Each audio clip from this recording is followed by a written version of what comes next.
What's going on, everybody? It's your boy Sid the Kid, aka Detroit Snoop, aka Coach B. I'm a Yahoo Diamond Tier Fantasy Basketball Manager for the past 7 consecutive years. I wanted to give a quick shout out and show support to my day one Barack Lesnar. I call him Superfly, only he knows why, with Barack Lesnar Hoops. Barack Lesnar brings you the most up-to-date content. He gives you the most direct interaction, breaking news, quality analysis, trade advice, what Robert Covington had for dinner last night. I kid on that last one, but hey, he brings swag to the swag list. So if you want educated yet enjoyable content given to you from a fun personality, get at my boy, Mr. Heyman, if you please. Brock Lesnar! Hey, and maybe become a Diamond Tier manager like myself.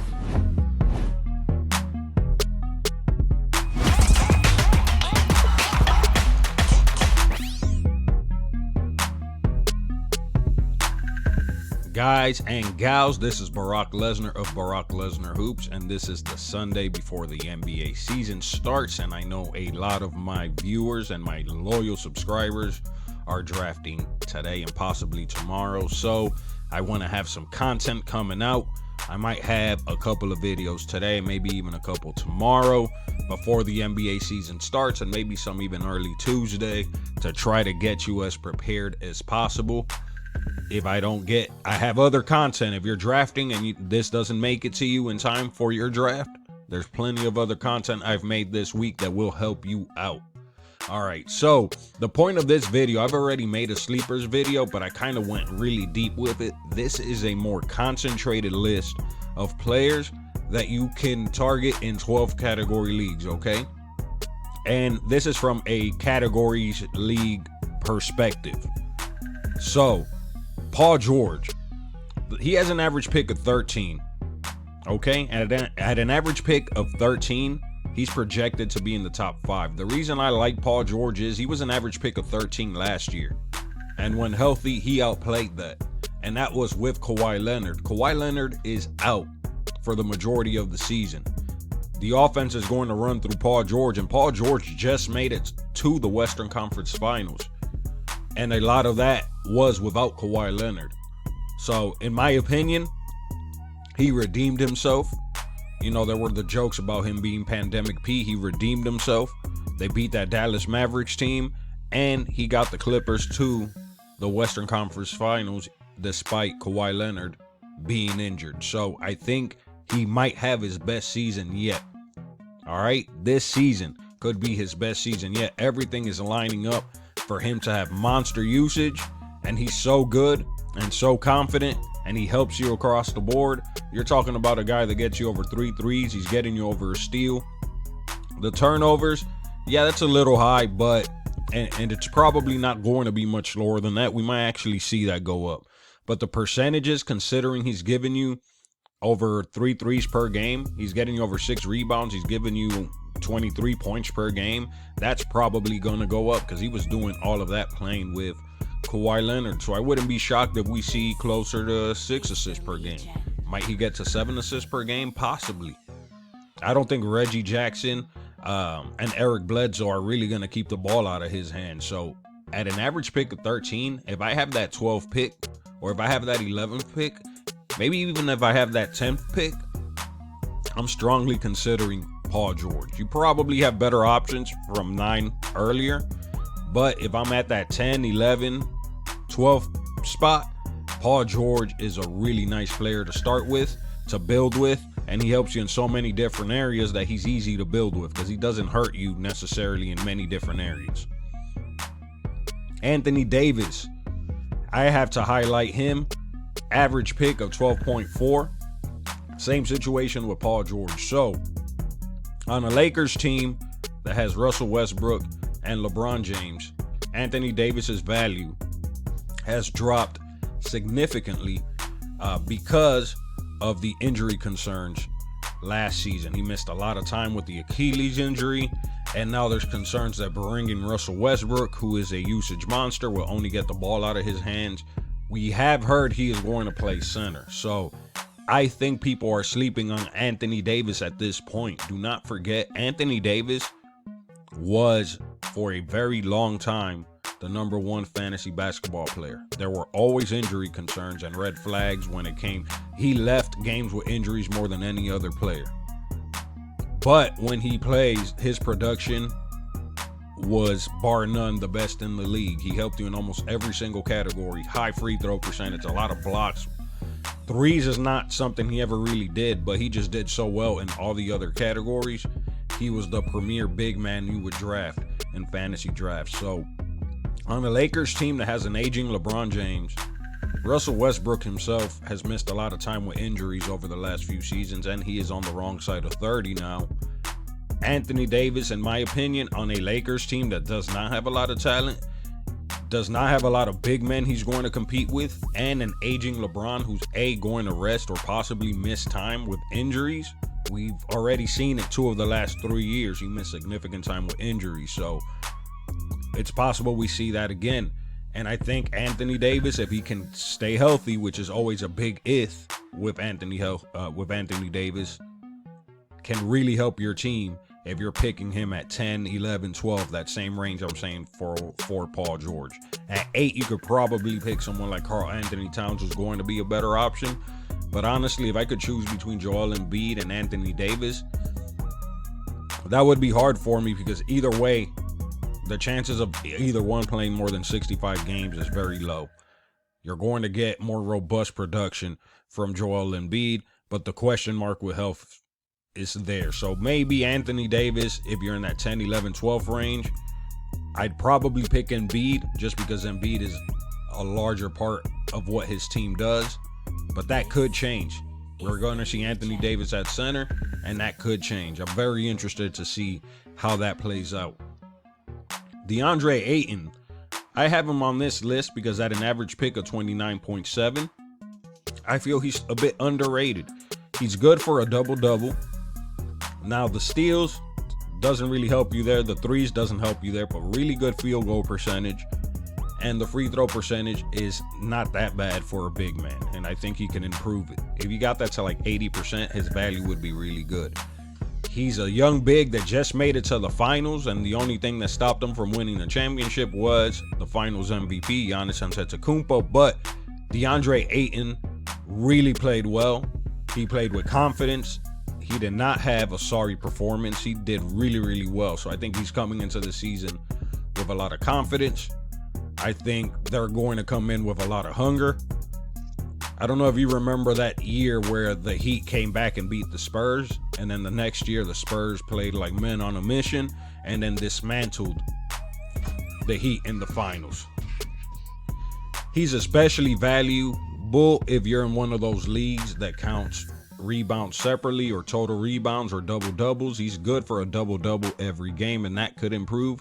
Could we see him become a 18 point per game guy? I don't see why not. He struggled to start the season last year, and I heard a lot of question marks. A lot of people regretting picking him early, a lot of question marks about his ability to produce, that he was apprehensive, that he was shying away, and then look how he turned around.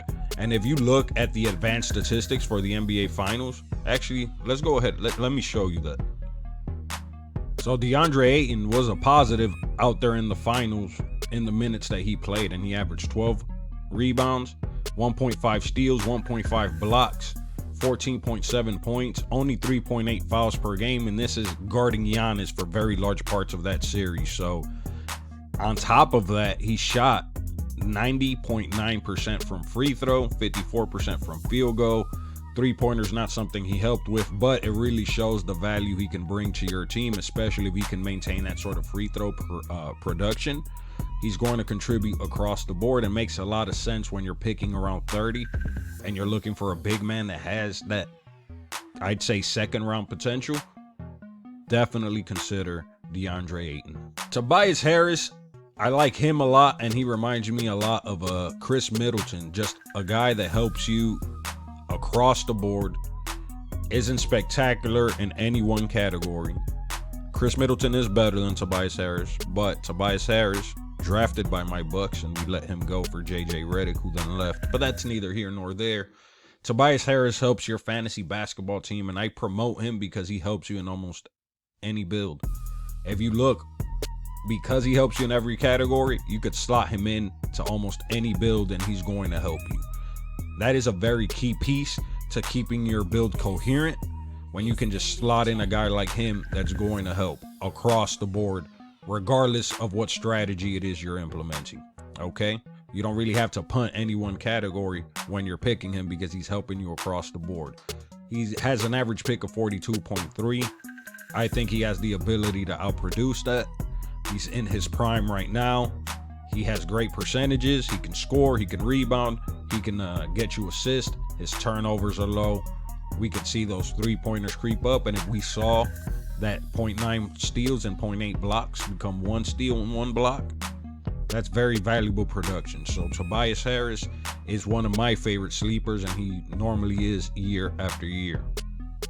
Jaren Jackson Jr., I've been singing his praises for the last week, and I feel like he's been validating me.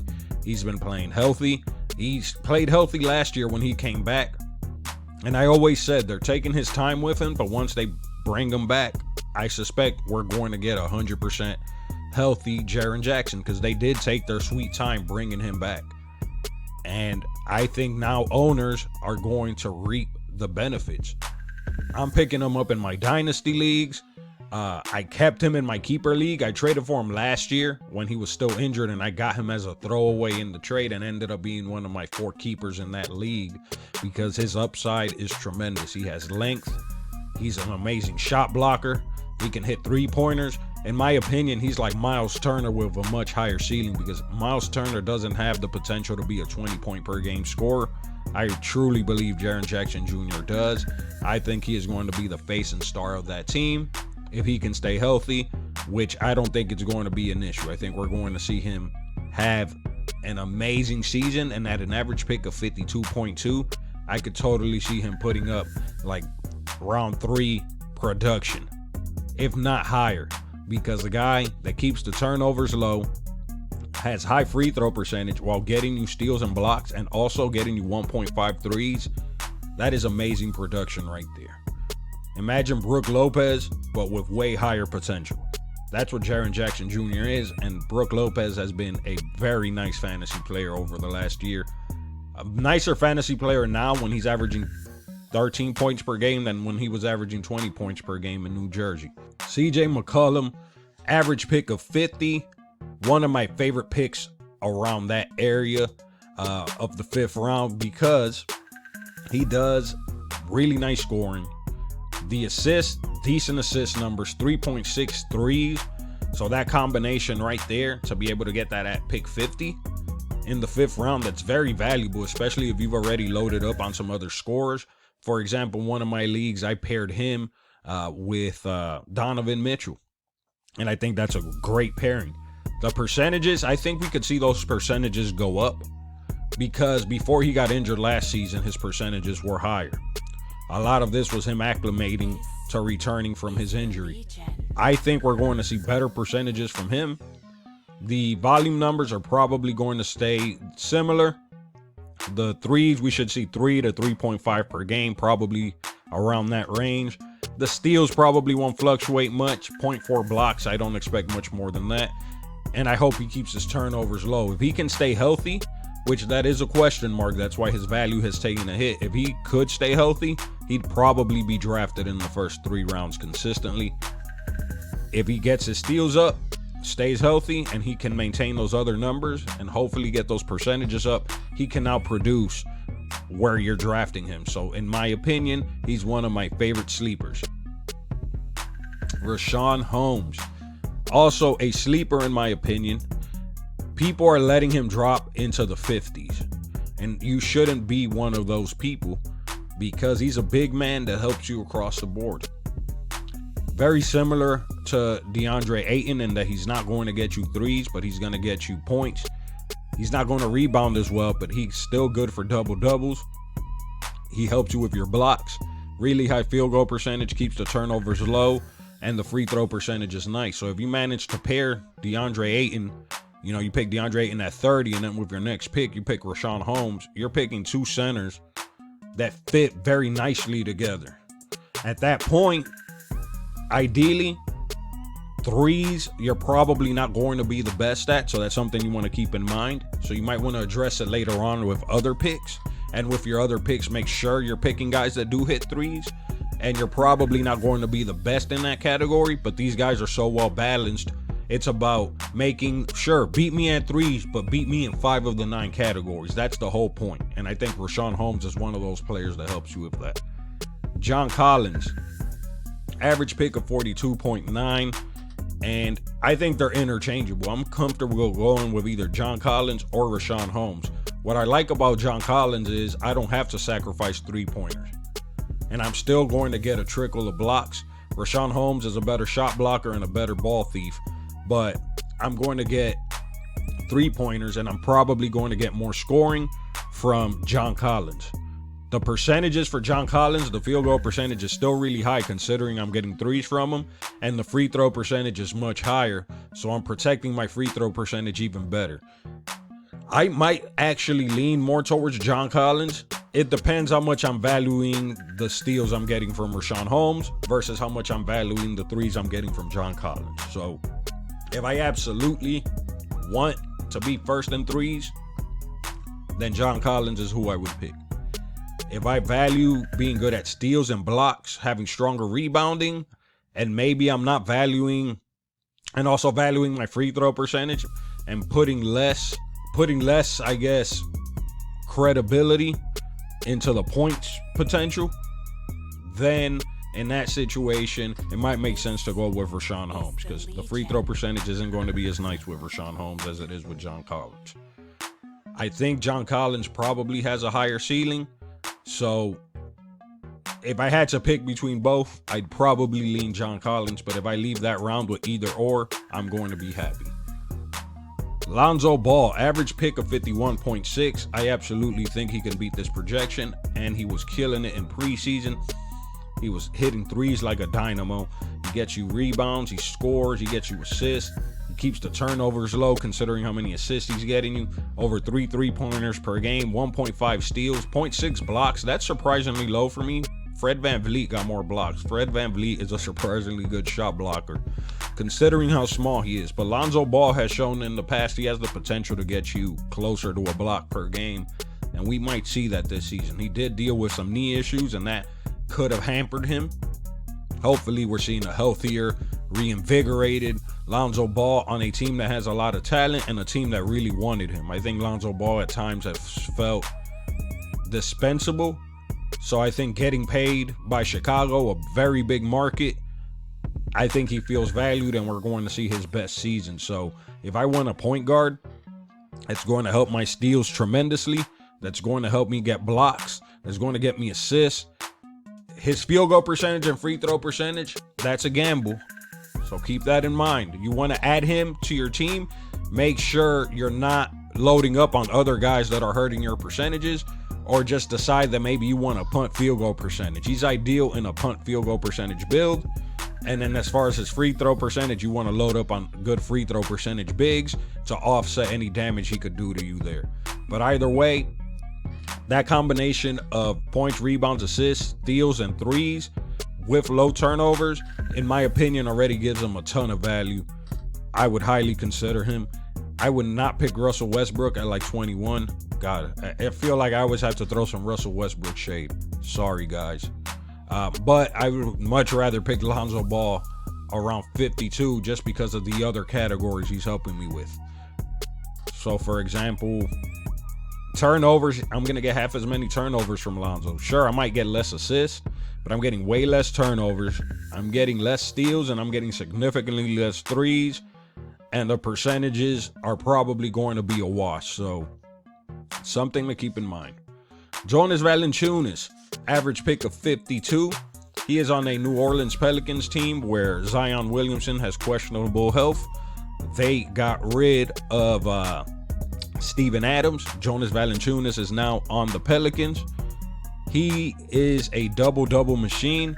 Essentially, if you look at his production, he gives you very similar production to Deandre Ayton. So he's another guy I like pairing with Deandre Ayton if you are aware that they are going to hurt your 3-point producing potential. But if you're in a league that values rebounds, he makes a lot of sense. Double-double machine. He's going to be good for 16, 17, possibly 18 points. Super, super, super high field goal percentage. The free throw percentage is average, but for a big man, I'll take it. The blocks, I wish I could get more blocks out of him.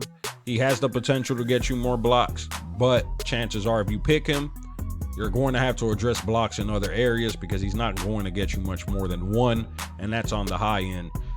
I love the idea of Jonas Valenciunis, Deandre Ayton, pairing them with guys that these guys aren't free throw percentage killers. They're not. So they fit in a lot of different builds as long as you can address the fact they're not going to help you much with threes, and that for bigs, they don't really get you many blocks. That's where getting forwards that get you some blocks can help average that out, and they'll fit a lot better with your build. Tyrese Halliburton, average pick of 54.8. This guy is incredibly underrated, and he snuck under the radar because LaMelo Ball was so good that what Tyrese Halliburton was doing, it wasn't really seen. This guy got Rookie of the Year votes, and deservedly so. Check out that assist to turnover ratio. Got you over 2 3-pointers. Shot over 47% as a rookie while getting you 2 3-pointers per game. The free throw percentage, almost 86%. Over a steal per game, got you half a block per game. He helped you across the board, and this was as a rookie. This guy, I forget the exact statistic. I knew it last year, but he had like a record for the highest plus minus in college basketball relative to usage. He had like the lowest usage and the highest plus minus. And that combination let me know he doesn't need the ball in his hands to really produce. And those players are really valuable in fantasy basketball. That's why I told you guys, draft him at the end of your draft. Draft him. And he ended up proving me right. He was so much better even than I anticipated. So I anticipate him to be even better this season with a year of NBA experience under his belt. So at an average pick of 54.8, if you want a point guard that just helps you across the board, very similar to, I'd say he's like Tobias Harris as a point guard. Just doesn't really hurt you in any one area. Isn't going to wow you in any one specific category, but it's just going to chip in across the board. Target Tyrese Halliburton at that average pick of 55. OG Anunoby, 1.5 steals per game, 0.7 blocks, as many blocks as Fred VanVleet. Fred VanVleet is a beast. 2.4 threes. We want to see more blocks from OG Anunoby. That would raise his value significantly, and also if he raised his free throw percentage. But still 48% field goal percentage for a guy getting 2.4 threes and 1.5 steals. I will take that. Very valuable pick around 50 if you want a guy and you need a forward, because forwards do dry up in this draft. So I suggest grabbing a quality forward or two in that first 100 picks. Okay, he's going to score, and they're dealing with some injuries to Chris Boucher, Pascal Siakam. So OG Anunoby's probably going to start the season with more usage than he normally gets, and I think he's going to take advantage of that usage. So I think he's a massive sleeper. Mikhail Bridges does not have as much name value as the other guys on the Suns, but in fantasy basketball, he might be the best of them all. He just does everything. If you look there, he's scoring for you a little bit. You're getting some rebounds, assists. Okay, doesn't help you too much there, but he only gets 0.8 turnovers, so that's still a really good assist to turnover ratio, all things considered. Almost 2 3-pointers per game, gets you over a steal, gets you close to a block, low turnovers, high field goal percentage, high free throw percentage. That combination of production across the board is very rare, because even the guys like PJ Washington or Robert Covington that have the ability to get you threes, steals, and blocks, normally they hurt you in either field goal percentage or free throw percentage. The ability to be good at both while still being good at 3 steals and blocks, that is incredibly rare. That's why Mikhail Bridges is so valuable, and he's another one of those glue guys that you slip in and fits almost any single build. I like him a lot, especially if you're trying to address steals while keeping your 3-pointers high and still protecting your turnovers and not hurting your percentages. He's ideal in a punt assist build, really.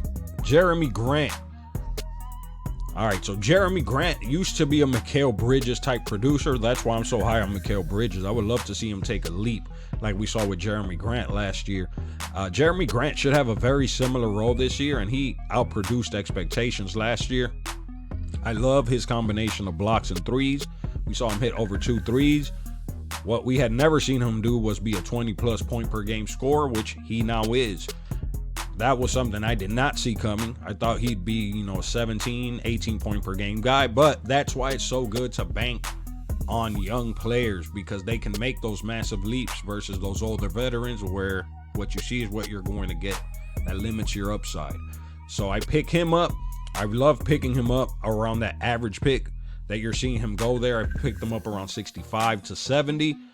If I need a forward that's going to address my blocks, that's still going to get me threes, and his free throw percentage is really nice for a guy who's getting me blocks. And since I tend to value having a team with high free throw percentage and a lot of blocks, he fits in really nicely, and he's another one of those punt assist guys that really helps your build. Ben Simmons. So initially, I had Ben Simmons on my do not draft video, but I've noticed that he's not being picked at his average pick of 66 in the drafts that I'm doing. I'm seeing him drop to 75 and 80. And now I think if you're getting him at 75 to 80, he is worth the gamble. And there's been an update ever since I made that do not draft video, in that he has returned to the team. He is being conditioned to start and play with the team. Now, is he going to be there long term? I don't know. Is he going to mail it in? I don't know. But it's worth the risk when you're picking him at 75 to 80, especially if you're in one of those builds where you're punting threes and punting free throw percentage. His ability to get assists, his ability to get rebounds, his ability to get steals, that's very Draymond Green-like production. Except he's much younger with much higher potential. And Draymond Green goes around that 75 to 80 range, if I remember correctly. So I'm going to say Ben Simmons is a sleeper if you're seeing him in your draft falling to that 75 range. If you need a point guard, or if you have someone like Domantas Sabonis, I think Ben Simmons makes a whole lot of sense to go with right now. And I'm going to remove him posthumously from my do not draft video and suggest that he is a sleeper if you pick him up in that 75 to 80 range, or later, of course. Derek White. Derek White is one of my favorite sleepers, only an average pick of 71, and it wouldn't surprise me if you see him fall to like 80. He's just another one of those guys that it's not a household name, so people tend to undervalue them in fantasy basketball. Now, pros at fantasy basketball know about this guy, but a lot of your leagues aren't going to have pros. That's just the reality of it. Even money leagues have a lot of people with questionable knowledge of these players. Derek White is on a Spurs team that no longer has DeMar DeRozan. Part of his issue is his health. He has been very injury prone the last few seasons, but when he plays, he has shown a knack. First of all, he's hitting over 2 threes now. That's something he didn't do early on when he was still very valuable as a fantasy basketball player. Now he's hitting over 2 threes. Get you a block per game for a point guard eligible player. All right, so when you're getting a block from your point guard, I feel a lot more comfortable picking a center that doesn't get me as many blocks because it's going to average out. The field goal percentage was low, but in the past, this field goal percentage was actually pretty decent. So I imagine we could see that come closer to 44, 45%. The free throw percentage used to be something he was spotty at. Now he's shooting 85%. So he improved there. The block per game, the low turnovers, chipping in points, chipping in a little bit of assists. I really like his ability to help your team, especially at that average pick of 72. If you can get him in that 72 to 80 range, Derek White can really help your team. Robert Covington, he has an average pick of 79.7, projected to be in the top 38. Now, Robert Covington, you guys know how I feel about him. You guys clown me about it, and it's become a meme at this point with Barack Lesnar Hoops, my love for Rocco. But the guy is a unique fantasy basketball producer. 1.9 threes, 1.4 steals, 1.2 blocks, 0.9 turnovers.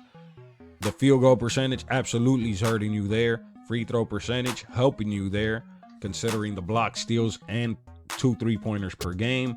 Close to 7 rebounds per game. One of my favorite utility players in the NBA is Robert Covington. If I can pick him around 80, and you might even see him drop into 85 or 90, because he did leave a sour taste in people's mouths. It took him a while to get going last year. So I think the downside is being calculated into his value right now. It honestly is. If you can pick him around 80, makes a whole lot of sense, because again, this combination, threes, steals, blocks, you pair him with a Mikhail Bridges a few rounds earlier, you pair him with Jaren Jackson Jr., you pair him with some of the other guys I'm going to discuss, you're going to have a really strong team. Bogdanović has had some spotty health the last couple of seasons, but he's a really good fantasy basketball player. He chips in a little bit of production across the board. We saw him hit over 3 3-pointers per game last year. Got you over a steal. Only 3.3 assists, but he kept the turnovers low. His field goal percentage, 47%. That's really good. The free throw percentage, 90%, almost 91%. That is elite. And he's another player that's going to come in with confidence. His team made it to the Eastern Conference Finals. They only lost to the eventual champion. So he's going to come in with a lot of confidence. The team has a lot of confidence in him, and he's going to get a lot of opportunity. Guys like Danilo Gallinari aren't going to be an obstacle. This guy's role is secure. I do wonder how he feels that he didn't go with my Bucks, considering we won the championship. And man, imagine had we had Bogdan, he would have helped us out a lot. But we didn't need him. We won the championship. I'm sure he's happy with the Hawks. The Hawks had a great season, and a lot of that had to do with what he did. So at an average pick of 80, for a guy that's helping your percentages in that way, it might even make a whole lot of sense if you miss out on someone like Tobias Harris in the 40s to wait and pick up Bogdanović closer to 80. If you look, the production across the board, there's a lot of similarities there. You're getting a lot more threes from Bogdan. You're getting a few more steals, slightly less blocks. The turnovers are both low. You're getting comparable assists. The field goal percentage isn't as high, but he has higher free throw percentage, and you're getting way more threes. You're getting about 2 more threes per game with Bogdan. So he is a huge sleeper, in my opinion. Man, this is a really good list. I've really concentrated this list. Most of my teams will be comprised of these players that I am naming for you. Norman Powell, average pick of 85. I like Norman Powell because he performed really well with that Blazers team, and he has enough help around him with CJ McCollum and Damian Lillard that I suspect he's going to maintain his percentages that we see there. I think he can still hit over 2 3-pointers per game. Will he average 18.6 points per game? Probably not. My guess is we could see 15 to 16 points per game from him. If he keeps the steals numbers up, keeps the turnovers low, keeps those percentages high, I think I like his potential to help my team if I'm picking him around that average pick of 85. All right, and who else do we have on this list? We have several more, but I'm telling you, if you're going into your drafts, this is the video to watch. PJ Washington, average pick of 85.6. What does he have in common with the other guys I discussed? 1.8 threes, 1.1 steals, 1.2 blocks. The 2 turnovers, now that's a little high, but whatever, I will take it. He's getting you 2.5 assists, 13 points per game. He's a young player, and he's motivated to make a lot of contracts in his life, and you know why. So I'm not going to get into that. My one issue with him is his percentages are spotty, but if we see him get over 2 threes per game, I'll take those percentages, honestly, because he's helping me in threes, steals, and blocks, and I love the idea of pairing him with all those other guys I mentioned and just dominating those categories. Another guy that fits great in a punt assist build, which is why I always suggest you punt assist. These are the guys that you can load up on if you don't care about assist. If you care about assist, like, I suck at assist, I can't take him. I don't do that. That's why my teams do well. Here's another guy that's not good at assist. Jordan Clarkson, average pick of 100. He's going to hurt your field goal percentage, but if you need that boost to your free throw percentage, so if I'm punting field goal percentage and I'm punting assist, which, you know, in this situation, those are kind of counter because the guys that get a lot of assists tend to have lower field goal percentage. But still, that means if I'm punching assists, my team probably has high field goal percentage guys. So I can absorb his low field goal percentage. And since I tend to want to have bigs that have high free throw percentage, I get a huge boost by his almost 90%. This is a guy that's good for 17, 18 points per game. We saw him get 4 rebounds. That's decent. Almost a steal per game. That's decent for a guy you could pick around 100. If you're punching assists, he got you over 3 threes per game. I think he makes a whole lot of sense. I think he's a quality. I say ideally he's a 4th point guard, but I might even push it and be like, if he's your 3rd point guard, you're doing okay. Kelden Johnson, average pick of 104, projected to be in the top 62. He's shown the ability to contribute, just like all these other guys I'm mentioning, a little bit across the board. His production tailed off towards the end of last season, but keep in mind that was with DeMar DeRozan there. DeMar DeRozan will not be playing with the Spurs. He was traded away. And who's his competition for minutes? Doug McDermott. Doug McDermott is not going to take minutes away from Kelden Johnson. He has a bright future. He's one of those players that Popovich loves, a utility player that does a little bit of everything. So I really like the idea of picking him at an average pick of 104. If you're around that range, maybe if you're at like 95 and you need a forward that can just help your field goal percentage and has the potential to, say, get to 15 points per game, has the potential to get you closer to a steal, over a 3 per game, keeping the turnovers low. Kelden Johnson makes a lot of sense. That's around that Harrison Barnes range. That's around that range. I'd pick him or Harrison Barnes.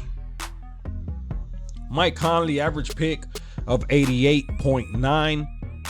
He was also on my do not draft list, but I've actually been doing these drafts, and what keeps happening is I get to that 90 range and I look at the other point guards and none of them have the floor that Mike Conley does. Now, some have higher ceilings, but Mike Conley has the highest floor, and I'm getting to that 90 range and I'm like, it makes sense to bring him on, and then I find myself drafting him. So he's another one that I'm striking from my do not draft list. I am striking him. I am removing him. If you can get him at 90, right here, average pick of 89, if you could get him from that 85 to 95 range, and he's your 3rd point guard, I think you should go for it.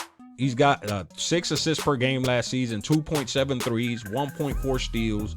The turnovers compared to the assists low. It looks like he got acclimated with that system.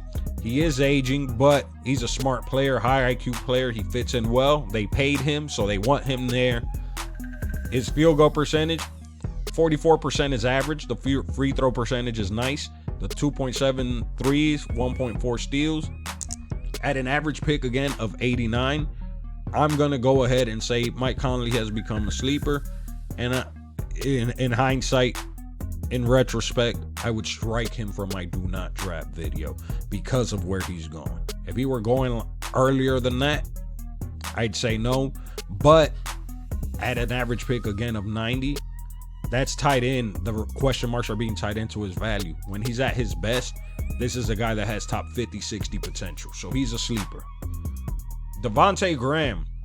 Devonta Graham is a flawed player because he really hurts your field goal percentage, but so does Fred VanVleet. What does he do that I like? He gets you decent points, gets you decent assist numbers, really low turnovers relative to the assists. All right? 3.3 3-pointers made. That is elite 3-point shooting territory right there. So in that situation, just ignore that. But in that situation, really high free throw percentage, and he's on the Pelicans team that got rid of Eric Bledsoe. He's on a Pelicans team that got rid of Lonzo Ball. So that's a lot of usage that's going to open up, and I can't imagine that Devonta Graham isn't going to get a lot of that usage. So I predict a lot of assists from him. I predict 14 to 15 points per game. I predict 3 3-pointers per game. The steal, 0.9 to 1 is probably his max.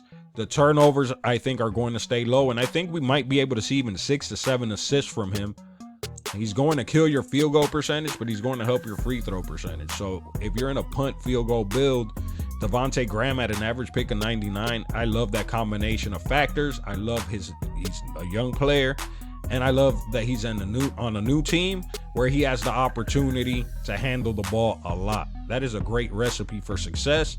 Devonta Graham helped me win my keeper league last year, so I'm very high on him.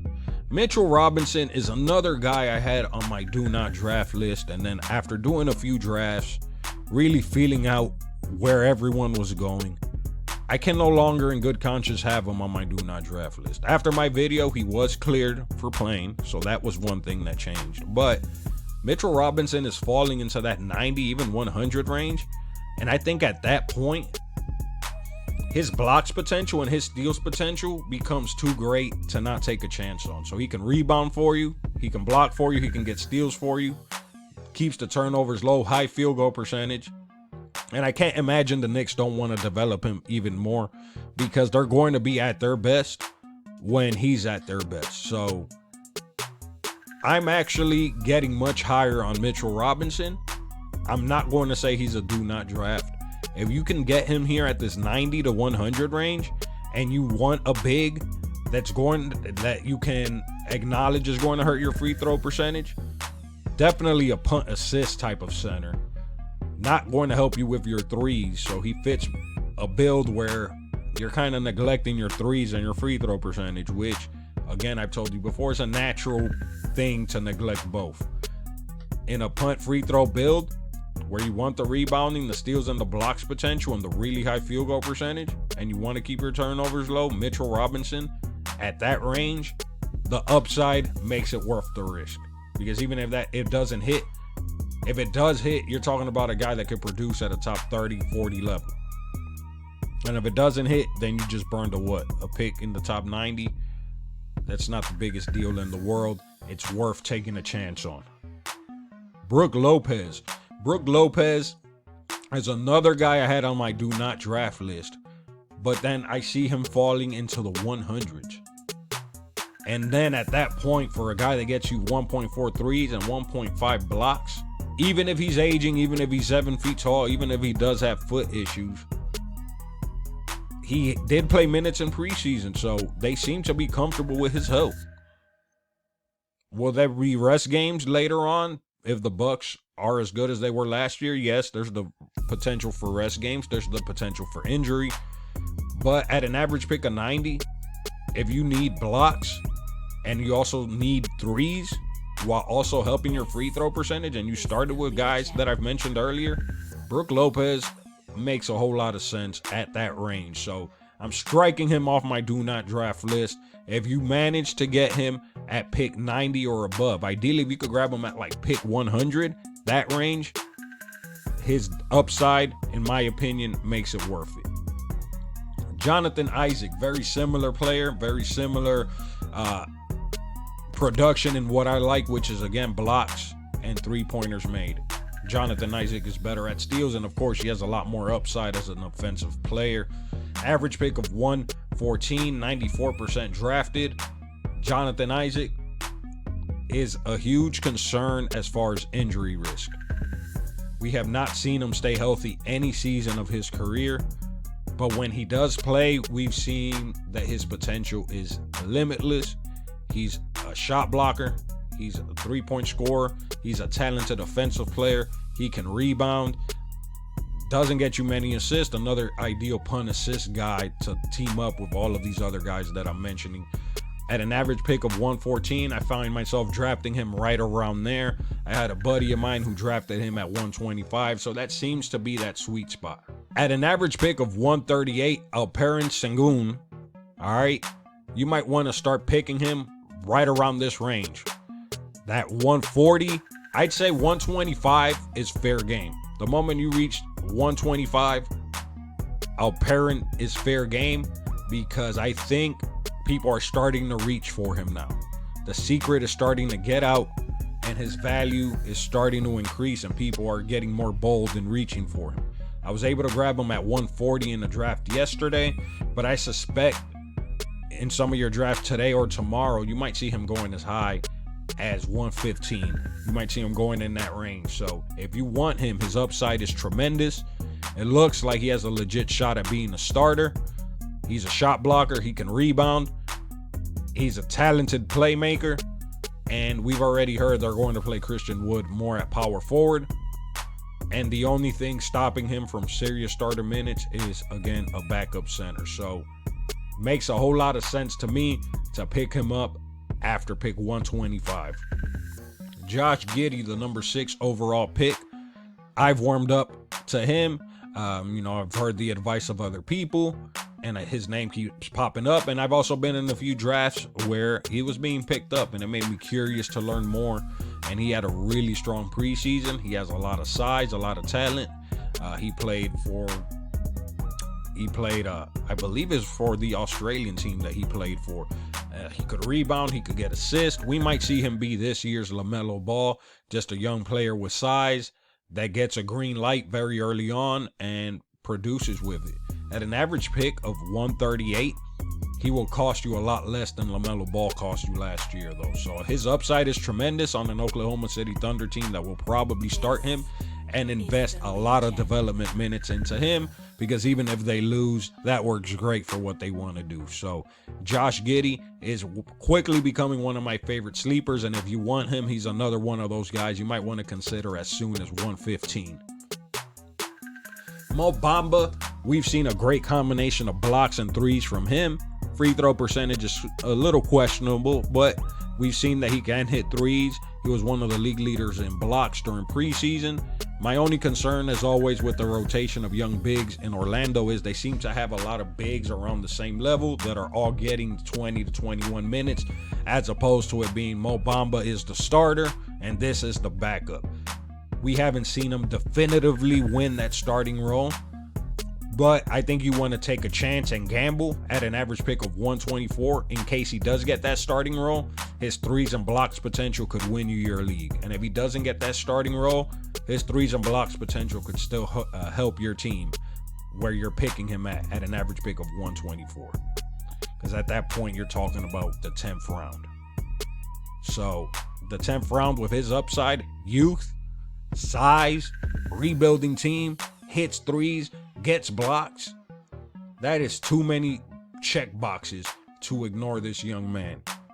Scotty Barnes, similar situation, average pick of 134.4. You might want to start considering him around that 115 range as well. Young player on a Toronto Raptors team that showed in preseason that he can get you a lot of steals, he can get you a lot of blocks, doesn't get you threes, but I really like the upside for him. So very late in the draft with your last pick, even if you're in a league where he's being slept on.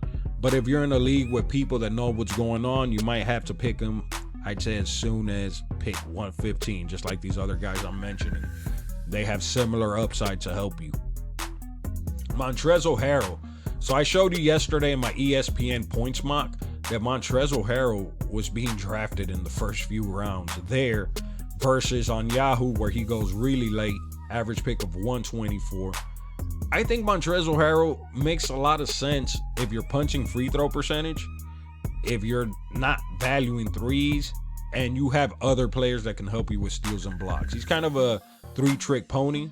He really helps you with your points to some degree, with your rebounds to some degree, relative to the minutes he plays. He doesn't tend to play much more than 25 minutes, and he produces in those minutes. But he's on a Wizards team that has Bradley Beal, who's a very talented player that I think is going to make the game easier for Montrezl Harrell. And I'm not fully convinced that Daniel Gafford is a starting quality center and that Montrezl Harrell won't push him for minutes. I wouldn't doubt it if we see something similar to what we saw with Montrezl Harrell and Ivica Zubac on the Clippers, where Ivica Zubac would start games, but Montrezl Harrell was getting the majority of center minutes. I wouldn't doubt if we saw that same combination with Daniel Gafford and Montrezl Harrell. So considering how late he's going, I think he makes an ideal 4th or 5th big. If he's your 5th big, you have a very strong center rotation. I find myself picking him up just because his upside on that Wizards team. And I also feel he has something to prove. He felt spurned by the Clippers, and then he went to the Lakers, and I think he felt spurned by them as well. We might see a great season from him on a very sorry Wizards team that doesn't have a lot of talented young big men. He's going to be getting minutes, and he's going to produce in those minutes. Jae'Sean Tate projected to be in the top 94, average pick of 126.5 on a Houston Rockets team where he can play a ton of different positions. I think he's going to be a great utility player. Keep an eye on him, and you might want to strongly consider him with one of your last picks in the draft. TJ McConnell, average pick of 126. PJ McConnell is getting a lot more respect these days. He's a two-trick pony, but those tricks really help you. He helps you with assists, and he helps you with steals. So if you need a huge boost to steals and assists late in the draft, and you've addressed every other area, like your points, you've addressed your blocks, you've addressed your threes, and you've addressed your free throw percentage in other ways, TJ McConnell is somebody you slide in there. He's almost like a mini Draymond Green. You just throw him out there to get you 8 points, 6 rebounds, and a high level of steals while not helping your free throw percentage or getting you a lot of threes. So TJ McConnell, and he backs up Malcolm Brogdon, who is very injury prone. So if you have Malcolm Brogdon and you're at the end of the draft, it might make sense to pick up TJ McConnell, because TJ McConnell, even off the bench, is going to get you assists and steals. We saw that. I think the Pacers value his ability to do that and will give him the opportunity to do that. Malik Beasley, I can't help but feel he's being really slept on. He was slept on last year, and he had a suspension looming, and he's being drafted at an even lower position now, it feels like. This guy got you 85% free throw, got you 3.5 3-pointers made, almost 20 points per game. He is going to play himself into a significant role, even if he's coming off the bench. They got rid of Ricky Rubio. That was an obstacle to minutes they no longer have.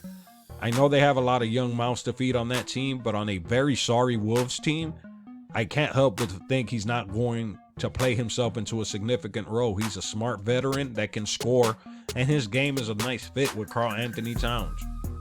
And D'Angelo Russell is injury prone. So I don't know how much we'll see D'Angelo Russell and him play together, because Anthony Edwards is going to get a lion's share of usage as well. But I foresee at some point Malik Beasley will be producing at least at a top 100 level, and he's going at an average pick of 133. He is 93% drafted, so he's in almost every league.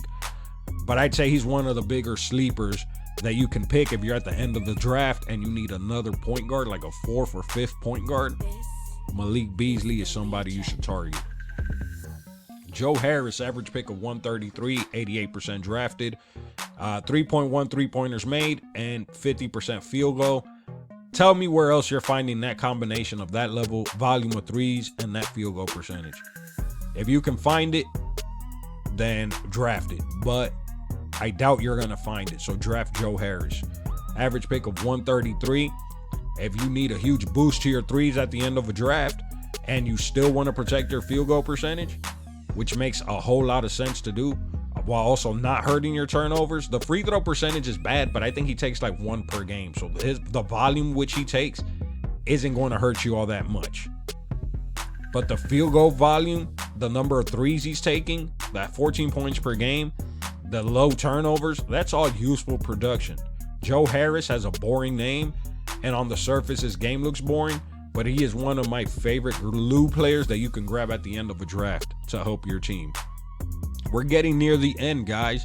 De'Anthony Melton. This video ended up being almost as long as the other one, but I felt like I went more into detail with these guys. There's about 40 guys total that we've discussed.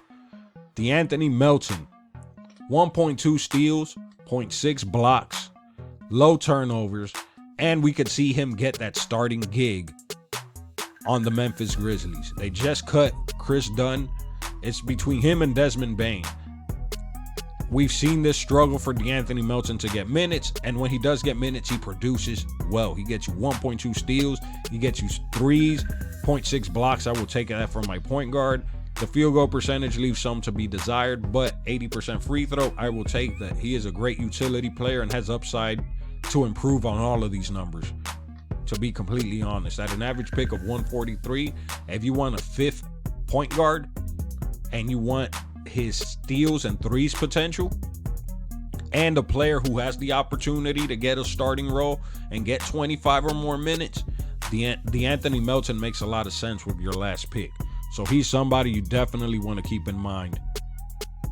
Otto Porter Jr., we've discussed him before, but that Warriors team, he is a great fit with Steph Curry. He is an amazing fit. His value is in the toilet because he's missed the majority of the last 2 seasons, and he has a lot to prove, and I think he wants to prove himself. So on a team that doesn't have a whole lot of talent in front of him, he's one as far as past fantasy production, Andrew Wiggins has never produced as good as Otto Porter Jr. did when he was producing his best. Juan Toscano Anderson, I doubt, will produce as well as Otto Porter Jr. ever did. I think Otto Porter Jr. will end up being the starter, and I think he'll get at least 25 minutes per game at some point because all the little things he does fit in so well with what the team needs. He stretches the floor. He's efficient. He can play defense. And we see him get over a steal like we used to see him get, and we see him get close to a block, and we see him get close to 2 3-pointers, and he maintains really good percentages. With your very last pick, Otto Porter Jr., or maybe even your second to last pick, I think he's really being slept on, only 13% drafted. He had a great preseason. I'd probably save him for your last pick, but I would strongly consider having him on my team. TJ Warren, I wanted to put TJ Warren on this list as someone you can throw in the IR. We recently got a news report that they got some good news about his foot. It didn't go into detail what the good news is, but we know he's out for weeks. But he's IR eligible. You could throw him in your IR with your very last pick. Pick him up. He's being slept on. Throw him in your IR. You should still have in the default league 2 IR slots. Maybe you don't want to occupy both, but occupy at least one of them on TJ Warren, because TJ Warren, when he was healthy, could score, get great percentages. You saw what he did in the bubble. He's been pretty injured ever since then, but if he comes back in the next month or 2, he could really help your team, especially if you picked him last, because he has that ability to score and still get you really good percentages. If you get a player like that at the end, that could give you a huge boost to those categories when he returns. And the last player we want to discuss is Terrence Mann. And you know what? I will say Terrence Mann / Nicholas Batum / no, that's it. Just him and Nicholas Batum. Because of the injury to Kawhi Leonard, both guys have an opportunity to get a lot of minutes. So Terrence Mann has more upside than Nicholas Batum. Nicholas Batum has a higher floor. Nicholas Batum can score some, can rebound some, can get you some assists, can trickle in some production across the board that ends up helping your fantasy basketball team. Terrence Mann is a young player with upside, who got some significant playoff experience, and we could see him take a huge leap. So if you rather go for upside rather than a boring pick like Nicholas Batum, Terrence Mann makes a lot of sense. If you want a slightly safer option with a slightly higher floor, but I'd say a severely lower ceiling, then you might want to go for what Nicholas Batum can do for you. All right, that is it. All right, I am done. So here's what I want to do. I want to start a new money league, but I have to fill it very quickly. If you are interested, here's what I need you to do. There is a link in my description. Join the official Barack Lesnar Hoops Discord server. Go in that Discord server and in the general channel say, I want to play in the money league. The people who do that, I will then reach out to you, get your email address, set up the league safe. I want it to be a $50 buy-in, at least 10 teams. I already have some teams from last year that are interested. This will be a very quick turnaround.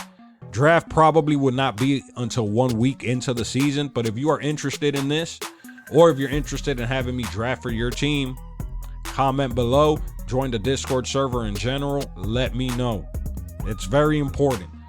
If you have not yet subscribed to Barack Lesnar Hoops, about 60% of my viewers have not subscribed. Go ahead, click that subscribe button for me. Smash that like button for me if you've watched this much. And if you watch this much, then watch some of these other videos that I've created for you so that when you go into your draft, you draft the best team possible. This ended up being 1 hour, but I really concentrated the picks down to what can help you in 12 teams. I hope you enjoyed it. If you did, smash that like button for me. Leave me a comment. Show me some love. Show me some hate. If you show me some hate, I'll probably get rid of you so you don't. Is that petty? Yeah, that's petty. Whatever. Goodbye, guys.